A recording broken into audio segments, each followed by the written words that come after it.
Back again, I've got a couple of behind the scenes for you from season 3 and 4, I believe. A little bit of John Bell, a little bit of Lauren Lyle, a little bit of Sam, and a little bit of everything in between there.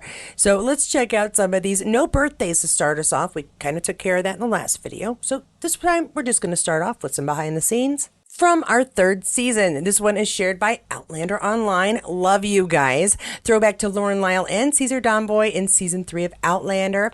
This is credited to their site, their archives. Hashtagging kind of everybody: Lauren Lyle, Cesar Domboy, Marcely Fraser, Fergus Fraser, Farsley, Outlander Stars, at Lauren Lyle, at Daily Cesar Domboy, and at Cesar Domboy. That ought to cover it. This looks like a promotional image. Very nice, but I do have some behind the scenes here of them frolicking and having a silly time, because not everything is always serious on set. So we're having a laugh here. We're on the beach. So season 3 on the beach, probably shipwrecked, very possibly about ready to go get married. And we're so excited about our impending nuptials, we just had to run through the splashing water and have a nice cool down. Honestly, wearing all of that stuff, the corset and the layers, I would pull up my skirts and go take a run through the water too, just to cool down a bit. I like her hat too, by the way. Oh, and we have Cesar looking rather pensive up in on the boat, as what I'm guessing, and looking up at the ceiling, probably hoping that Jamie doesn't try to escape, because that'll get everybody in some trouble. Oh, and a lovely green screen image. Love these, because we know for sure it's behind the scenes. It's just that there's no cameras in sight, because we have the lovely green screen so that we can fake that we're on the ocean and either having a windstorm or a lovely day. And another, what it looks like a promotional image, Fergus relaxing on the boat. That doesn't look comfortable. I like a fluffy pillow, though. And we're now down to Marcely looking perturbed, which Lauren did fantastic. You know what? Angry Marcely is definitely the most entertaining of all the Marcelys we have seen. And once again, Fergus looking up, contemplating, although I think I said Cesar last time. I think I thought of a drinking game for this channel. If I say Cesar when I mean Fergus, or I say Fergus when I mean Cesar, you take a drink. So if I say Jamie when I mean Sam, take a drink. If I say Caitriona when I mean Kat, take a drink. Actually, if I say Kate instead of Kat, that earns you 2 drinks. All right, now we're listening intently, maybe a little irritated, but this is a really good picture of Marcely. Lauren Lyle is very lovely, but I'll tell you what, there are some times where they get her at an angle where you're just like, my goodness, she's pretty. And one last one of Fergus looking up into the sky. A lot of looking up for Fergus here, although apparently we've got Claire still on the ship, so this is probably after they've been rescued. Good times, very glad, because she needed some rescuing. Oh, actually, this might be before she was commandeered, kidnapped, requisitioned. And then for our season 4 behind the scenes, this is a good picture. Grab this one from Outlander fans on Facebook. And we've got the First Nation. The First Nation. I was like, it came to my mind and I wasn't sure. But yes, the First Nation. Thank you for Stevie Robertson for confirming that right away for me on the comments. And we've got kind of the whole crew. Looks like they just got Roger back. And we're about to lose young Ian, which is a darn shame, because I really enjoyed young Ian. I'm really glad that they brought him back season 5. It's different than the books, and it was a nice surprise for me personally and anybody else who's read the books, because I enjoy John Bell. I enjoy the character, and I am so sorry that his character goes through so much pain, but it does make him grow, and further on in the story, I think that growth was necessary for him to be the man necessary during what we see in the first part of season 7, and definitely what we're going to be seeing in the second part of season 7. So a lot of growth, a lot of pain, but really fun image. And why does Sam always look like he's being cheesy for the camera?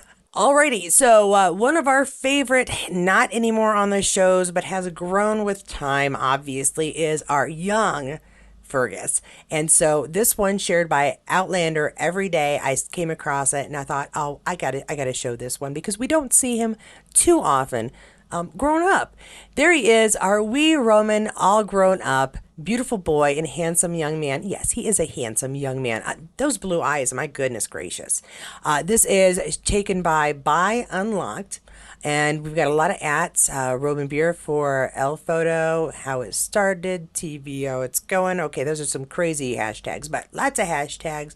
Just, I mean, come on. He grew up into such a nice young man. I had to share. And of course, I have to share images that I find of John Bell. This one, John Bell, Lauren Lyle, and a teddy bear. I like the teddy bear too. This one's by, okay, I'm not going to say this one right. Inver Outlanders. So Inverness Outlander. Inver Outlanders wishing a very happy birthday to Lauren Lyle. Ooh, this is, yeah, because this was her birthday a while ago. Okay, but we're going to do this anyway. Talented actress who brought our beloved character, Marceline McKimmy Fraser, to life. Here she is with our Inverness Outlander mascot, Hamish and John Bell. That's who the bear is. Okie dokie. I love this. This is fantastic. Thanks for sharing, Inverness Outlanders. Did I miss her birthday? I don't feel like I missed her birthday. Did I miss her birthday? If I did, happy birthday. Now, some time ago, we were shown how Caitriona had to prepare for that tonsillectomy we see on screen. And I've got some fun clips of her discussion, but I've also got a link below so you can see her discussion. It's just that I think the copyright people would be mad at me if I showed it to you, but I can show you pictures and then give you the link so you can check it out yourself. Because even if I can't give you the information outright, I want you to be able to check it out. I'm kind of in the middle here, so let me back this up real quick. Okay, so we can see in these images, and I'm going to pull through them in just a moment, how they are practicing. We've got Dr. Claire helping her. Screenshots of Caitriona Balfe and Paul Gorman with Outlander advisor Dr. Claire rehearsing the Beardsley Twins tonsillectomy scene from season 5 prior to filming. This one is shared by Balfe Nation, and 2 others also shared. Let's see these real quick. I'm going to pop through them. So we've got him leaning to spit out the blood is what I'm guessing in that one. She's going to be cutting the tonsils in that one.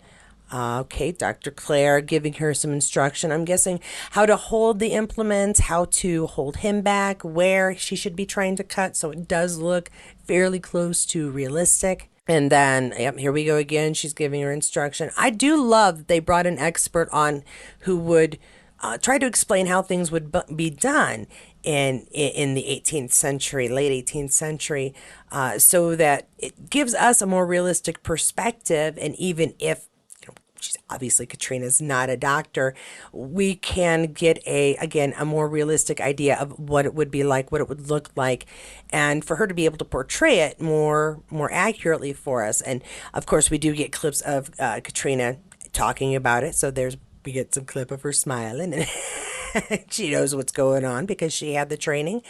And yeah, so if you want to see the full video, please do check the links below. I will make sure to have that marked out for you. And real quick, I'm going to switch over to this image with David Barry because I did not know that he was doing this. So I want to make sure that you know in case you don't. Luke Stambalai, oh goodness, good luck. I'm trying my best, is getting credit for this post. Film still of David Barry, Mr. David Barry, in A Place to Call Home at APTCH and at AATCA, award-winning TV period drama series set in rural New South Wales after World War II, created by Bevan Lee Owen, directed by Ian Barry, and produced by Chris Martin Jones, Channel 7, 7 Plus, Foxtel Binge, featured at MGM Motoric, MG Cars, MG Type. Yeah, okay, I think I did that pretty well. We got a lot of different ats and hashes there. Oh, no, they're all ats. Oh my goodness, and an hash. Okay, at any rate, I thought this was interesting because I hadn't heard of it, but I mean, is he getting typecasted for the past because he has this very clean look, and really, he fits in very nicely if you put him in any kind of period drama from the 17th, or no, I was going to say from the 19th century, from the early 20th century. Could you see him rocking the American 20s? Yes, definitely. So very cool. Check this out if you can. And let me know what you think about it because I'm not going to have a spare time to watch it until after I get back from Las Vegas. And if you are looking for other entertainment, Caitlyn O'Ryan, of course, Always fun. She's been giving us some great images, and we know that she does spoken poetry. Droughtlander Diaries Podcast and three others share this. Caitlyn O, known to Outlander fans as Lizzie Weems Beardsley, joined us this week on Droughtlander Diaries podcast, which is now streaming on Apple Podcasts and Spotify. Spotify is free, and so I Spotify from time to time. Did you know Caitlyn is a spoken word poet? I did. She shares how she was introduced and immediately intrigued by this poetry style, becoming a writer herself. Listen now on Spotify and Apple Podcasts. Oh, that was well timed. We're going to listen, though, too.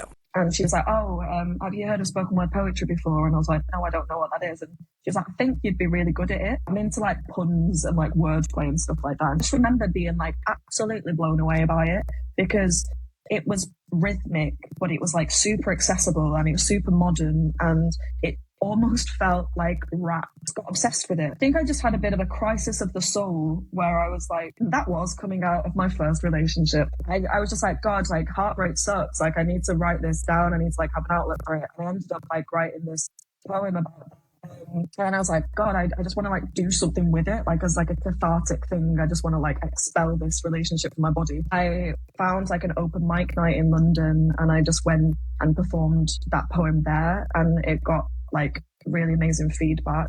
And then I was like, God, I love this. I'm going to do this all the time. Now, credit where credit is due. That and my next piece coming up are both supplied by Kathy Slavic, who was nice enough to inbox me both of these. I say the Instagram people have been very nice. I got these like 5 minutes after she Instagrammed me, but I want to give her credit because she did get it to me before Instagram did. So go her.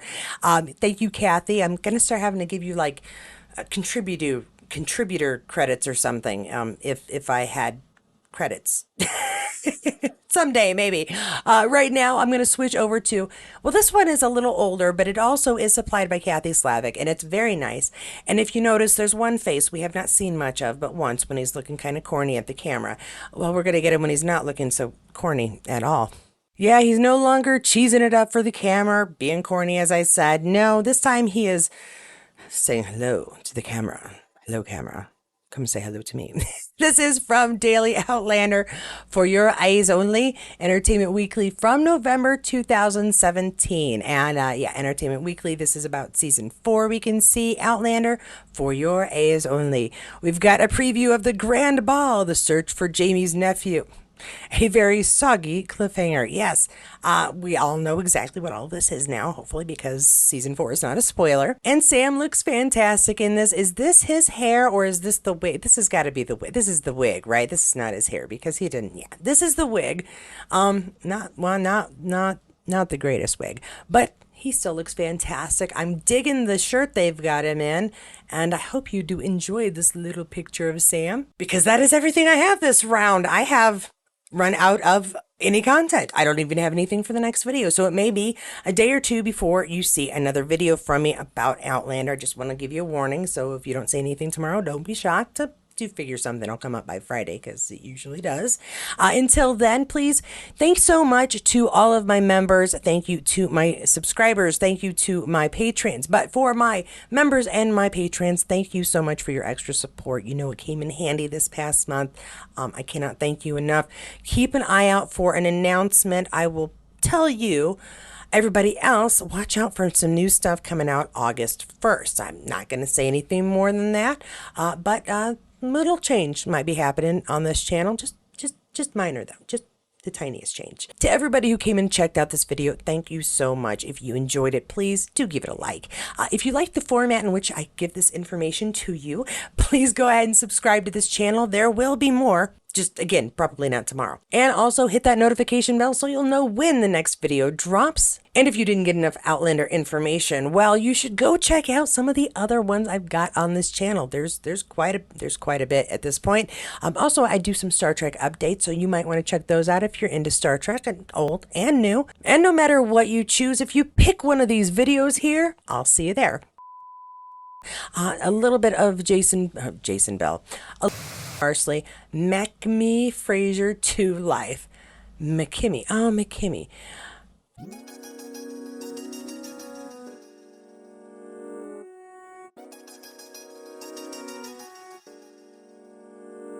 Boom!